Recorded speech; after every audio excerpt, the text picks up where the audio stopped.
your beard. Thank you. Yeah. All right. So we haven't been around. I mean, I haven't been around. You guys said that you've been around for 2 weeks. I've been in Eretz Israel. And I had a lot to think over there. So that's one of the things I was saying there in one of the shuls. I was talking in one of the shuls about this. I got a little confused, which is very interesting. I got an aliyah here because we are 1 week ahead. I mean, 1 week behind them. I got the same aliyah both here in Israel. I don't know what it means, but whatever. The same aliyah. It's crazy. But when I was reading Parashat Balak, I couldn't stop thinking about something that we read a few weeks ago in Parashat Shelach. And what I'm talking about is, of course, the description of what called the Meraglim, the spies, went to Israel. And they said, they says that when they came to the land, right, and they saw over there people that are giants, and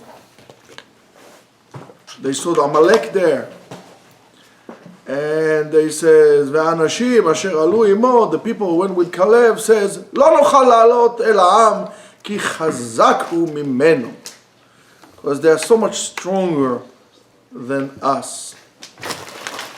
It says that it's fortified cities and the fighters and the warriors and the whole thing. Yet I was a little confused because when Balak comes to Bilam, he says to them, "Hineh ha'am hayotze miMitzrayim," the nation who comes out of Egypt, "Vayachas et ein haaretz," and he covered. They're so big, they're so numerous. Ve'ata, right? Go and curse it for me. And why is that? Should he curse it for me? And because it says, Balak says to them, because they're going to eat us up like a bull eats the grass. Now when Rashi explains, when the bull eats, it doesn't leave anything, because what happens, the bull eats it so close to the root stem that it doesn't grow, it dies. One way to try to kill weeds, by the way.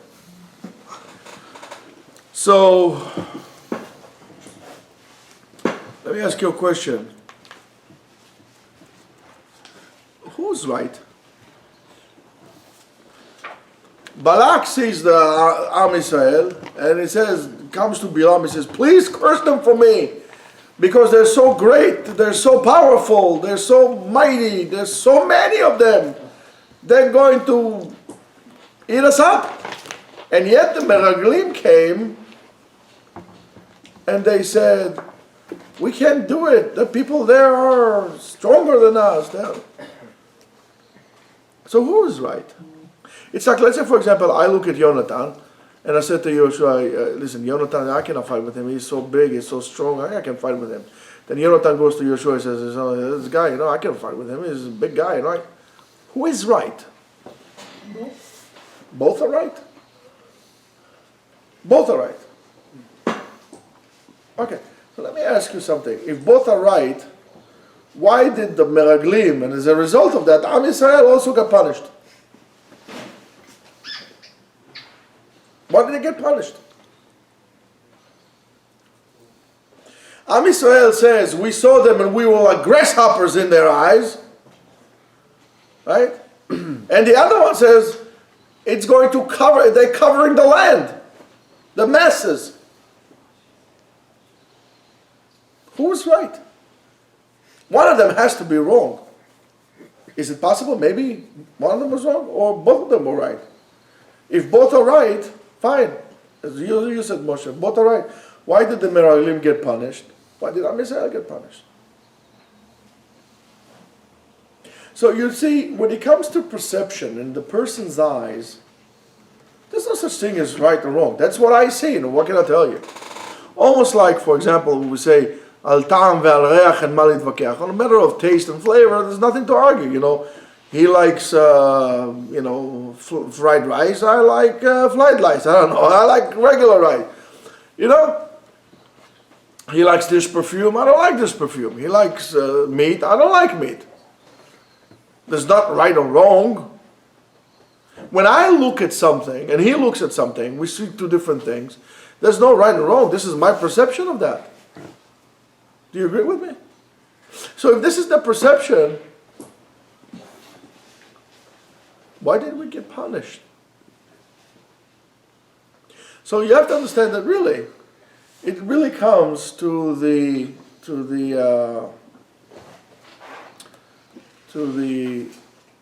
reason why we send the meraglim out, first of all, the spies or the people that we send them. Because if you look at the words of Kadosh Baruch Hu to Moshe, וידבר השם אל משה לאמור, שלח לך אנשים ויתורו את הארץ. ויתורו את הארץ. Latur is like to be a tourist. Send a couple of guys, send a whole bunch of guys, and let them survey the land. Look, do sightseeing. Go do sightseeing. It doesn't say to spy. When I'm going to spy, right, I'm going to, I have something in mind because I'm suspecting something. Their attitude was to spy.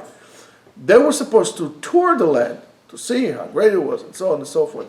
The problem was like this, that with the meraglim, right, the whole setup of the meraglim, what happened? They came to Moshe. Let me ask you a question. If I send, let's say for example, I'm the chief of staff, and I send, I don't know, recon mission to some country I'm going to have it like on CNN, so the whole entire world would see it. Why did the meraglim, how did the whole entire Am Israel ended up hearing what the meraglim was saying? I'm going to tell you this. It was all a setup. It was all a setup. The meraglim, and I'm going to tell you the following. The meraglim, it's not that they didn't want to go to Israel, to the land of Israel, or they wanted to really go back to Mitzrayim. That was the people. They had something else in mind. And what I do believe they had in mind is to undermine Moshe Rabbeinu and Aaron. You see later on, right after that, which parasha comes after Shalach? Korach. It continues. They created the opening where they could challenge the leadership of Moshe Rabbeinu. Because the claim is, why did you bring us here? Right? Why did you bring us here? Better off. We would have died in Egypt. You would have brought us here. The claim was against Moshe Rabbeinu. So, that we need to understand. Yes, the people in Israel was great, and so on and so forth. But if you look at what Caleb, if you look at what Caleb said to them, he answered to them. He says, "Don't worry about it." ויעש כלב את העם אל משה ויאמר עלה נעלה וירשנו כי יכול נוכל לה. Because we can do so. And the people says, no, we can do that. Why? Because the nation is so strong. He says, we can. But what does it mean? What does it teach you? What does it teach you? It teaches you one thing. That really, when you're coming to look at things from your eye perspective, arguments can Israel win China in a war? No. No. Because if the Chinese will decide to walk over Israel, they will. He can't stop them. I don't think there's enough bullets in Israel to stop all the Chinese. If the whole of Israel was tell like this, enough bullets to stop them from coming. It's impossible. You have to admit. What, you're going to throw nuclear bombs all over the place? Okay, at the end you finish with nuclear bombs, but you still have like a whole bunch of millions over there, coming to you. I mean, there's 1.5 billion Chinese. You can't kill them all. If they decided to walk, they'll walk all over you. Or the Arabs, for that matter. Not to get any ideas into the heads, but they could literally walk all over Israel. And yet, there's something that I saw in Israel. I saw that the Arabs become very brazen, very in your face there. And that initiated that thought in me. When Am Yisrael walks on its own, you're right, we're small. I mean, think about it this way. In New York City, there are more people than there are in Israel. It's crazy. And I think there are more NYPD than they have soldiers over there, in active duty. It's nuts. You know how many, I think, I don't know, if you take the NYPD, it's like, I don't know, it could be like one of the 10th largest armies in the world. I mean, every other person nowadays wears a uniform and wears whether it's traffic or there's, it's a crazy organization. But when Am Yisrael walks on its own, not understanding that when HaKadosh Baruch Hu tells you something, HaKadosh Baruch Hu is not going to leave you alone. You got to do what I want you to do, and I'll protect you. When Am Yisrael does that, this is Tally. When Am Yisrael does that, what happens? Comes a person like Balak, and he's petrified of the Jews. It wasn't the biggest nation. It wasn't the biggest nation. And yet, the concept of Am Yisrael was so, and you could see from that was the state that they were at. Why? Because based on the klala, bracha/klala of what's his name, of Bilam, you could tell the Jews were at the level at the time. Why? He says, "Ma tovu alecha Yaakov, mishkenotecha Yisrael." Am Yisrael was respecting one another. They were, each tent didn't face the other one. They gave each other privacy. It's a wonderful concept. So when Am Yisrael acts in such a way, you look unstoppable. In the eyes of the nations, the Jews look unstoppable. And they are unstoppable. But when the Jews don't walk in the derech of Hashem, when you put in your own interpretations to not what Hashem wants from you, for what Hashem is telling you, it's not really this, it's that. You start twisting and turning things around, distorting things, then you allow yourself all of a sudden not to do certain things. Or to have emunah. Our shield is emunah. If we don't have emunah in HaKadosh Baruch Hu, then He would keep His promise. Well, you're going to lose. Why? Because that's the law of nature. The strong eats the weak. It's very simple. If I'm let's say a small pharmacy somewhere, could I put Walmart out of business? Absolutely not. I mean, no. However, if, let's say, for example, I have a pharmacy, no, I don't, but let's say I have a pharmacy, and I'm doing what HaKadosh Baruch Hu tells me to do, to be honest, to do the right business, and so on and so forth, right? I will have enough parnasah, and Walmart will not be able to hurt me, because my parnasah will come directly from HaKadosh Baruch Hu. So when you're interacting in emunah, your interaction with the world is completely different. It's completely different. Is guided by Hashem.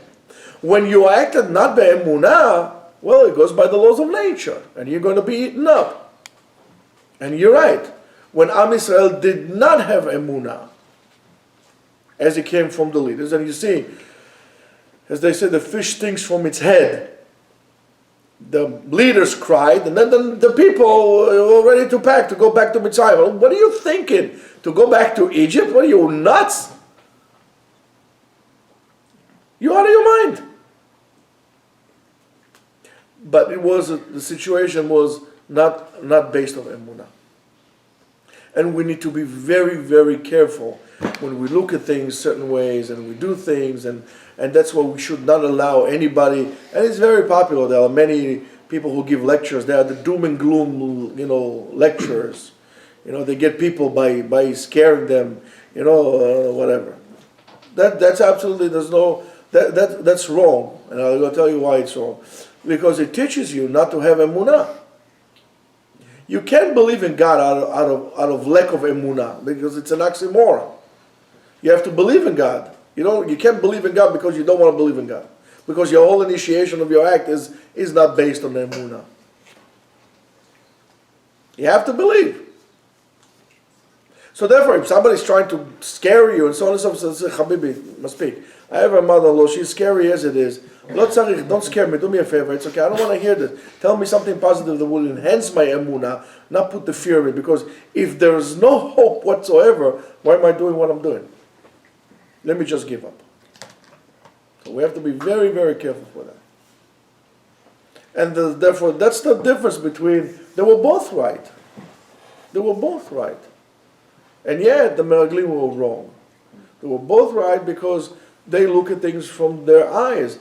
Caleb and Yehoshua saw things differently. They saw things differently because the Kadosh Baruch Hu told us he's going to bring us to that. He didn't say, Kadosh Baruch Hu don't say, go spy. Spying is like I'm dealing with an unknown quantity and I need to retrieve some information. And of course, that's the worst thing that you could do as a spy. Give your own interpretation, not a report of the things, your own interpretation with your own agenda to the situation. You're going to fail your people. You're going to get your soldiers killed. And we need to remember that. All our actions needs to be based on emunah. There's no room for fear. There's no room can you put the AC on? Well, we pay the bills here, right? No?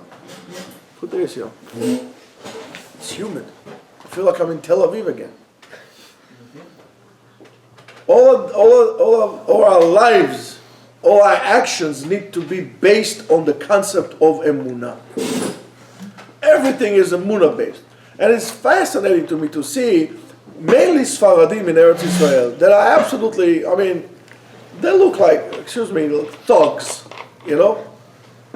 And then what do they say? Akol mimeno. They go like, Akol mimeno. Everything is from Hashem. Shtabach shemo akol mimeno. It's crazy. You see the emunah in them. Yeah, they look funky, but they go like that. That is something we're not going to win with nuclear bombs or with tanks or with the F-35, which is a lousy plane. Everybody tells you it's expensive. It's a good plane. It's not a good plane. By the way, airplanes. Do you know that jet fighters are expensive for a very stupid reason? You guys want to know why? Should I tell you for a second? A quick point of view? I'll tell you how stupid people are. In the 70s, the Americans were petrified by a Russian plane. It was the MiG-25. They were petrified. It was faster than about 1,000 kilometers per hour than any American plane out there. And they were petrified. So as a result of that, they developed a very, very expensive plane. It's called the F-15. So they developed the F-15. And then some Soviet guy defected to Japan, and they got a hold of the MiG-25. Yes, it's a very fast plane, but it's extremely primitive and not maneuverable. So now the United States was stuck with a very expensive plane that was absolutely no need for it because there was no need for it. So as a result of that, the Russians developed more expensive and sophisticated planes, and now they became more expensive. And then the Americans after the F-15, they made the F-22, which is a fortune. And then they made the F-35, which is even more a fortune. There's absolutely no need for that because it was all based out of fear and so on and so forth. So, and basically, who's winning for that? The companies who make the airplanes, right? But not the people. You cannot fall into such kind of a thing. It has to be everything. You have to examine your actions. Are they based on emunah? Is my action based on emunah? If I'm about to cheat, let's say, for example, I don't know, Yeshua gave me this, and he made a mistake. And am I going to go, took it? This is going to be based on emunah. Of course, it's not an act of emunah. Stealing is not an act of emunah. Why stealing is not an act of emunah? Because I don't believe that HaKadosh Baruch Hu give me what I need. That's why I need to do an extra to take it my own. Or killing, or desiring, or anything, or anything of that sort. Which, of course, brings me to the end of Parashat Balak's Haftarah, which was one of those wonderful, wonderful things in Sefer Micha, which is so fascinating to me. And it says, Hagid lecha ben adam ma tov. I'm going to tell you, man, what is good. Uma Hashem doresh mimecha. What does HaKadosh Baruch Hu want from you? Ki im asot mishpat, ve'avat chesed, ve'atznah lechet im Elokecha. What is HaKadosh Baruch Hu asking from you? HaKadosh Baruch Hu is not asking you to build buildings in Manhattan that are taller than everybody ever built. HaKadosh Baruch Hu is not asking you to buy expensive cars. HaKadosh Baruch Hu is not asking you to be a big shot. HaKadosh Baruch Hu is not asking you anything. What HaKadosh Baruch Hu is asking for you is the following. To have justice. Asot mishpat. You have to have justice. You have to pursue justice. And you have to love chesed, kindness. Doing kind things with it. You have to love that. When you love that, and we always said, chesed has to be you. You have to do chesed with everything. And maybe one of the most important things is ve'hatznah lechet im Elokecha. And be modest with God. Examine your ways in front of Hashem. And realize who He is and who you are. And who is giving you this ability to do that, if not Hashem? That's what HaKadosh Baruch Hu is asking from you. That will lead you to Yirat Shamayim. Yirat Shamayim will give you emunah. You cannot tell me that you have Yirat Shamayim if you don't have emunah. And being a good person does not mean having Yirat Shamayim. Being what people call good person does not necessarily mean having emunah. We have to define ourselves according to what Chazal in the Torah is telling us. Not according what the world is telling us. It is time right now, it was time that for us to go out to the world and so on and so forth. I'm not saying we should be isolated, but it's time for us to kind of close in a little bit from this world, to create this island of sanctity around us, that we should not fall into the maneuvers of this world because they were not meant for us. We're going to get swallowed by it. If not physically, eventually, we're going to disappear. A person that does not conduct himself with emunah, his actions are not based on emunah, his children will not have emunah. And his grandkids most likely are not going to be Jewish. And we need to be very, very careful with that. I just want to tell you something very sad. The intermarriage in Israel is out of this world.